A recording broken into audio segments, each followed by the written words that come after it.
Bismillahirrahmanirrahim. Assalamualaikum warahmatullahi wabarakatuh. Alhamdulillahi rabbil alamin. Wa bihi nasta'inu ala umuri dunya waddin.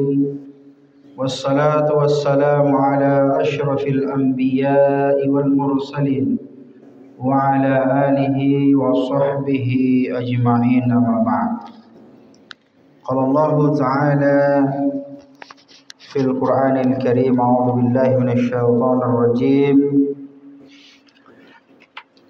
Ya ayyuhalladzina amanu kunu qawwamina lillahi syuhada'a bil qist. Shadaqallahul azim.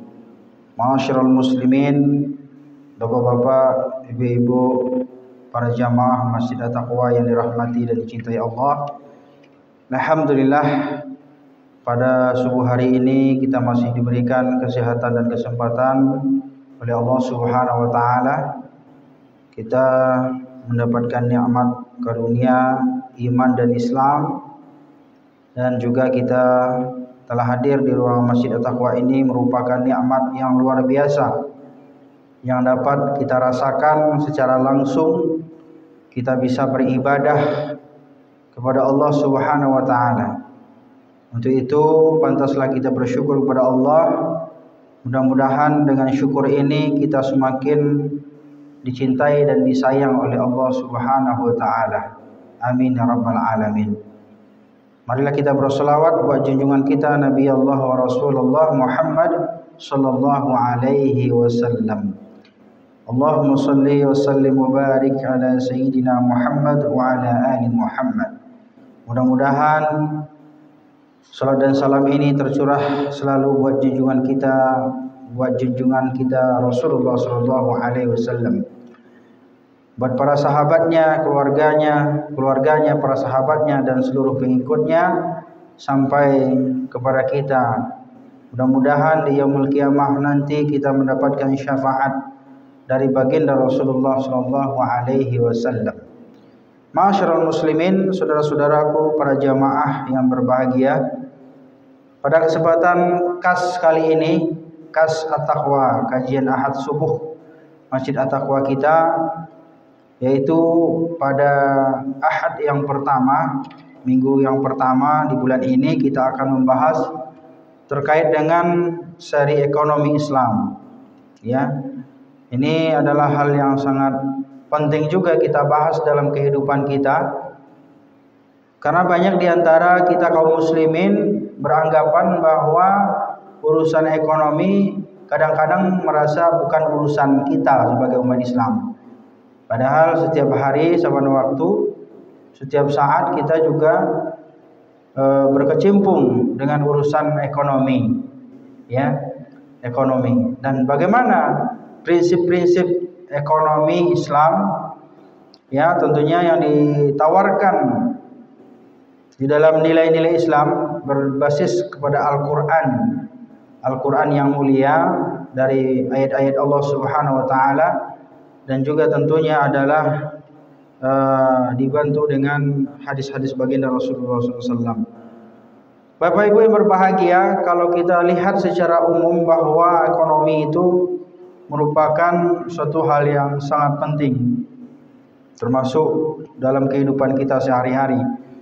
Makanya pertanyaannya, ya, urusan-urusan yang berkaitan dengan masalah keuangan kita, ya, termasuk juga masalah jual beli, ya, dan lain sebagainya, hutang piutang, itu kan juga termasuk ke dalam urusan ekonomi. Nah, pertanyaannya, bagaimana prinsip-prinsip atau nilai-nilai ekonomi dalam Islam? Apa yang mendasari dan bahkan mungkin apa yang membedakan dengan ekonomi pada umumnya atau pada prinsip ekonomi konvensional? Nah, oleh karena itu pada kesempatan subuh hari ini yang berbahagia ini, beberapa menit ke depan kita akan perbincangkan prinsip-prinsip ekonomi dalam Islam. Ya, kalau kita lihat secara teologis, ya, bahwa Islam menawarkan nilai-nilai dasar dalam bisnis atau usaha. Nah, bisnis usaha itu berarti kan masuk ke dalam urusan ekonomi. Banyak di antara kita juga yang pengusaha, walaupun mungkin masih taraf UMKM, ya, usaha kecil dan menengah. Ada juga yang berbisnis, ya, berdagang dan lain sebagainya. Tentu sesuai dengan perkembangan zaman. Apalagi sekarang kalau kita lihat banyaknya merebak di masyarakat itu, Bapak Ibu, adalah bisnis online, Pak. Nah, sekarang bagaimana supaya bisnis online ini menjadi sesuatu yang halal, sesuatu yang dibolehkan? Apa yang mendasari, ya, apa yang menjadi dalil kita ketika kita misalnya, Bapak Ibu, yang suka atau yang mungkin barangkali menggunakan platform online, ya, membeli sesuatu melalui online. Apa yang mendasari, ya, apa yang membolehkan? Sebab gini Pak Haji, kalau dulu sama Rasulullah kan nggak ada, ya, bisnis secara online itu, orang jualan secara online, karena belum ada HP atau internet gitu, ya. Nah, sekarang ada. Apakah ini termasuk bid'ah yang dhalalah gitu, ya, atau sesuatu yang baru yang menyesatkan gitu, ya? Ya, barangkali kalau misalnya suatu perdagangan, suatu bisnis yang sesuai dengan syariat, ya, sesuai dengan akad-akad syariat, tentunya tidak termasuk kepada akad-akad atau tidak termasuk kepada sesuatu bid'ah yang dhalalah atau bid'ah yang menyesatkan. Tapi hal ini walaupun bentuknya bukan masuk kepada akidah atau ibadah, bisa saja bentuk transaksinya itu adalah sesuatu yang menyesatkan. Misalnya sesuatu yang menyesatkan itu adanya transaksi-transaksi yang dilarang dalam syariat Islam. Misalnya adanya riba, adanya gharar, ya, adanya spekulasi, adanya kezaliman, adanya penyembunyian, ya, informasi-informasi dari pasaran, dan kemudian ada laginya over freezing, ya, harga yang sangat tinggi melambung dan lain sebagainya. Dan masih banyak lagi hal-hal yang dilarang dalam syariat, ya, terutama dalam transaksi ekonomi atau jual beli, dan termasuk di dalamnya adalah bagaimana kita menyikapi dan mensiasati yang namanya yaitu bisnis melalui online. Nah, inilah Bapak Ibu yang berbahagia, yang pertama. Jadi oleh karena itu, ya, Islam telah datang memberikan solusi, ya, kepada kita. Ya, bagaimana seharusnya ekonomi dalam Islam itu adalah ekonomi yang berbasis kepada ketauhidan. Ketauhidan. Yang kedua apa? Khalifah, ya, kepemimpinan. Yang ketiga apa? Ibadah. Yang keempat apa? Tazkiyah. Dan yang kelima adalah al-ihsan. Ini adalah nilai-nilai yang sangat mendasar gitu, ya, dan sangat umum gitu. Jika ekonomi itu dinamakan sebagai ekonomi yang berbasis nilai-nilai Islam, ya, berbasis nilai-nilai Islam. Jadi ada nilai-nilai ketauhidan. Bagaimana seseorang yang dalam transaksi ekonominya itu atau dalam berbisnis atau berniaga, berdagang, harus bisa menghadirkan Tuhan dalam setiap transaksinya itu. Bagaimana caranya? Ya, karena dengan merasa bahwa diawasi oleh Allah, maka dia dalam bertransaksi itu tidak akan mungkin melakukan sebuah kecurangan, ya, manipulatif. Kenapa? Karena dia merasa bahwa usahanya itu, bisnisnya itu, transaksinya itu diawasi oleh Allah Subhanahu wa taala.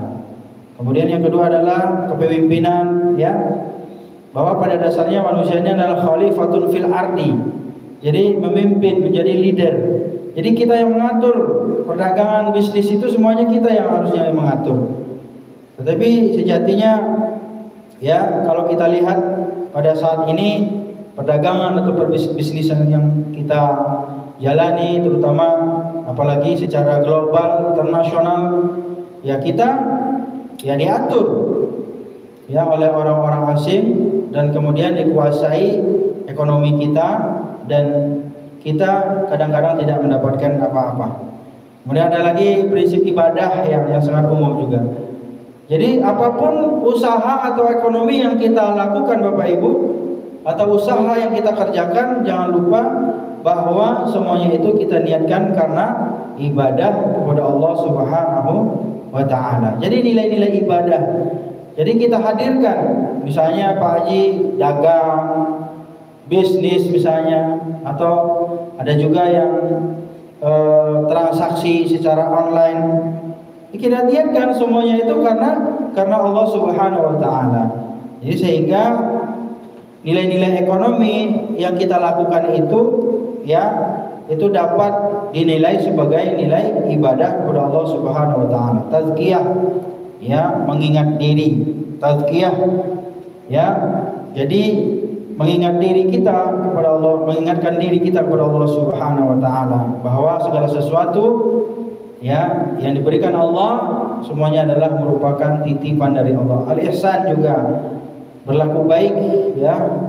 Jadi orang-orang yang selalu merasa bahwa setiap apa yang dia lakukan, walaupun dia masalah urusan ekonomi, tak luput dari nilai-nilai al-ihsan. Maka ini adalah merupakan nilai-nilai umum yang ada di dalam ekonomi Islam. Nah sekarang Bapak Ibu berbahagia, apa prinsip-prinsip umumnya?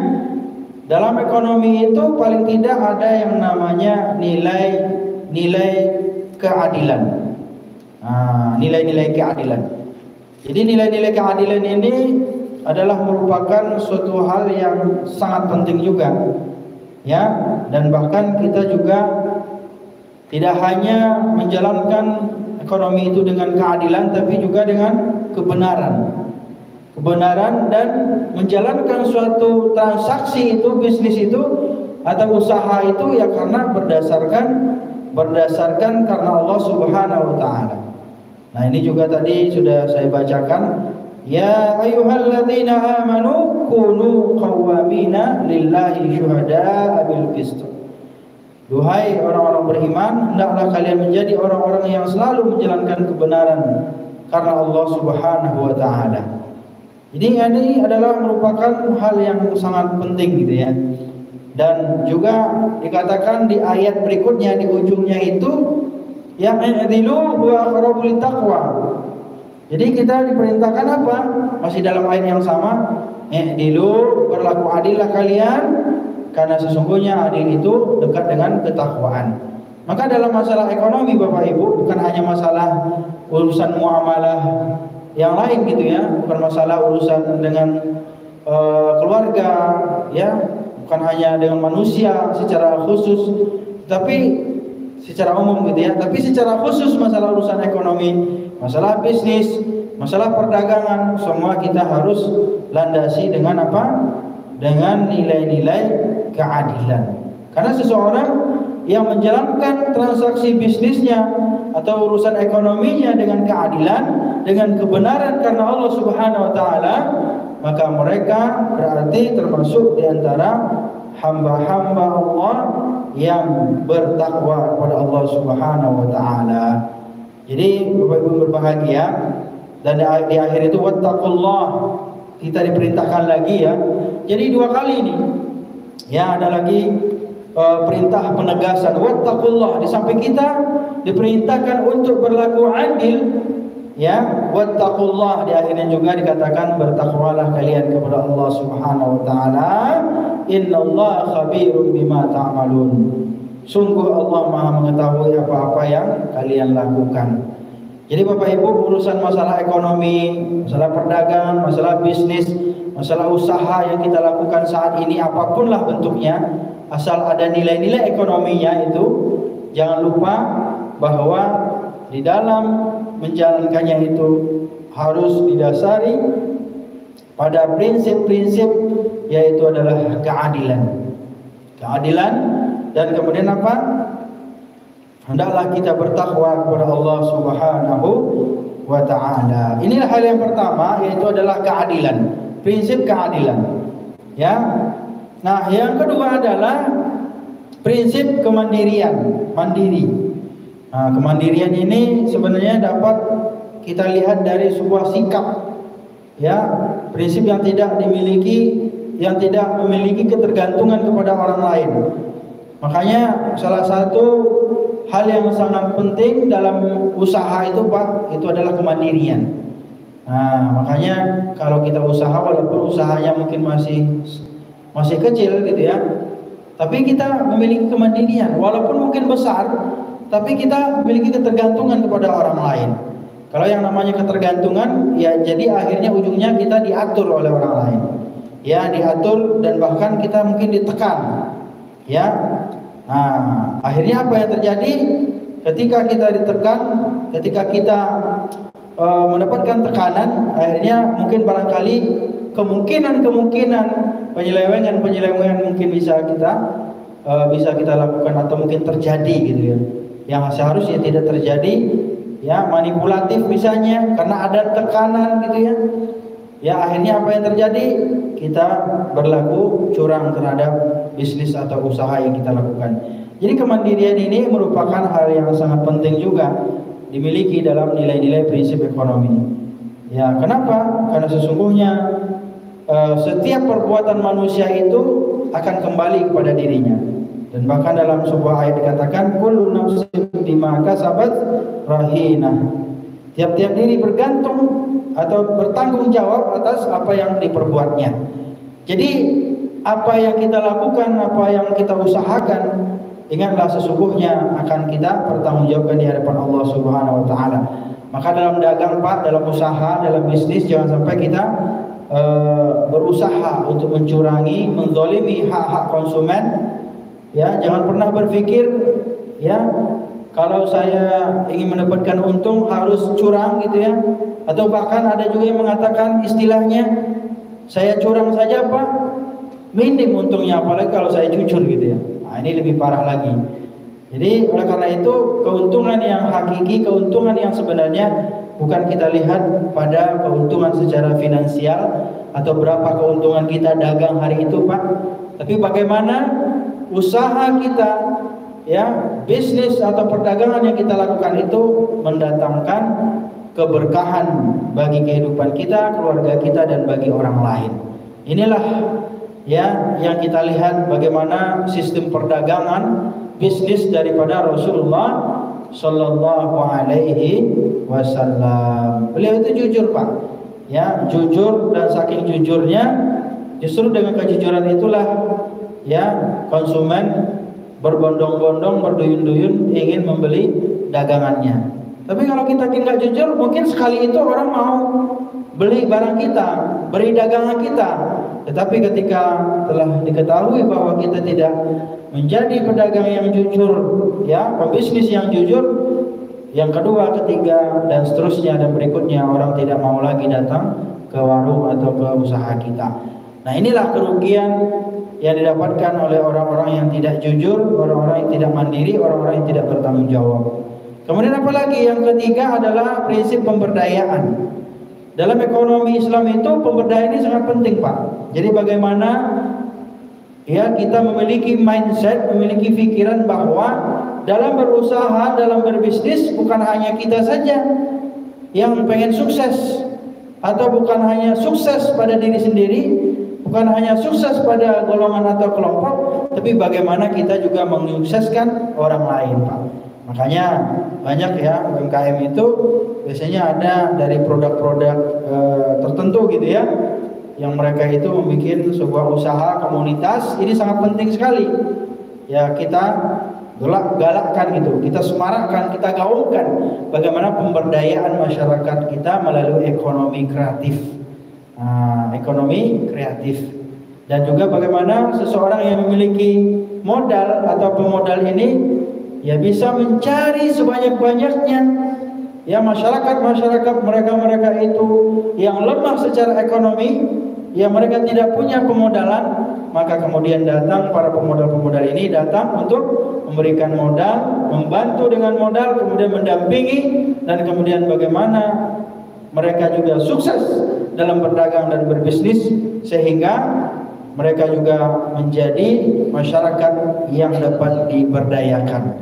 Jadi menjadi masyarakat yang berdaya.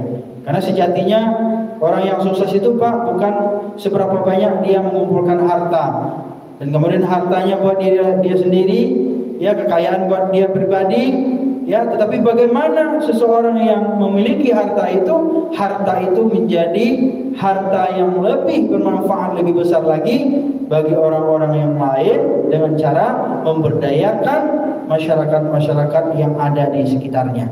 Nah, ini juga sebenarnya salah satu cita-cita saya juga Pak.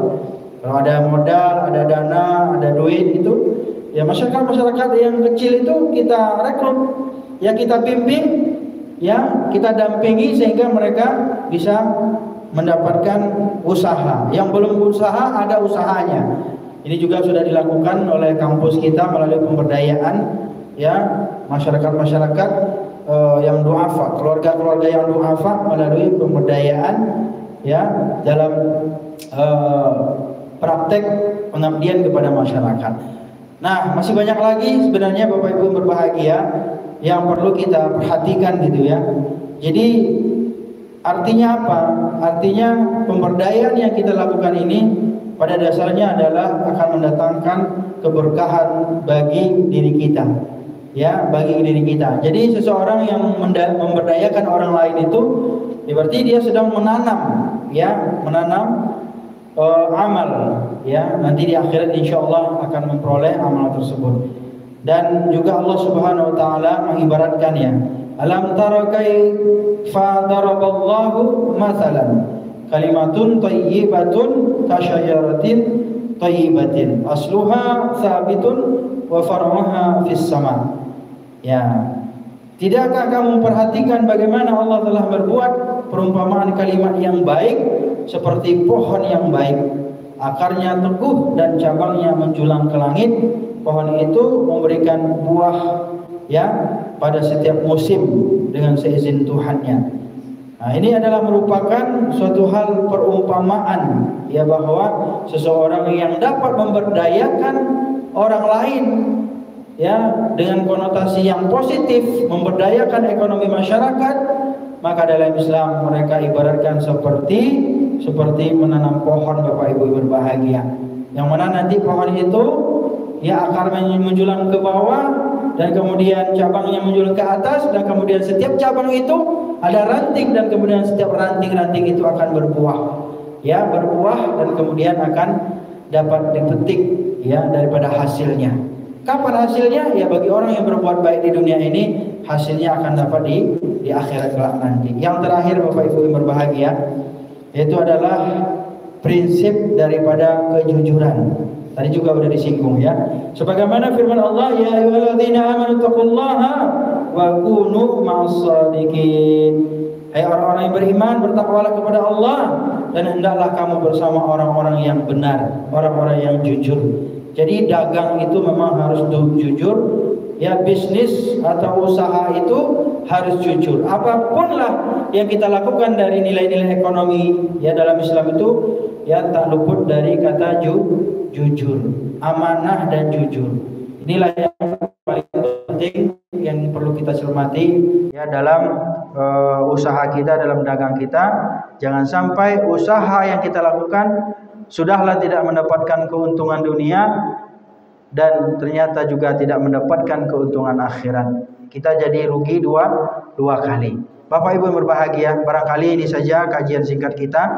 Segi ekonomi ini memang sedikit berat, tapi ini karena memang saya juga sebagai dosen ekonomi syariah, ekonomi Islam, tentunya memiliki sebuah cita-cita bagaimana masyarakat-masyarakat yang ada di lingkungan kita ini, ya, mereka-mereka yang tidak memiliki pekerjaan, tidak memiliki usaha, ketika nanti ada modal, kita upayakan mereka-mereka ini bisa mendapatkan usaha, kita bimbing, kita dampingi, sehingga yang tadinya mereka itu menjadi seorang yang mustahik gitu, ya, kemudian menjadi muzaki. Inilah sebuah cita-cita yang kita gaungkan. Semoga ekonomi syariah semakin jaya di negeri tercinta ini.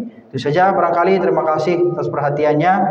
Mudah-mudahan ada manfaat buat kita semuanya dan dapat kita terapkan dalam urusan ekonomi, keuangan dan bisnis dan perniagaan kita. Terima kasih. Kita tutup dengan baca hamdalah. Alhamdulillahirabbil alamin. Nasrun minallah wa fathun qarib wa basyiril mu'minin. Wassalamualaikum warahmatullahi wabarakatuh.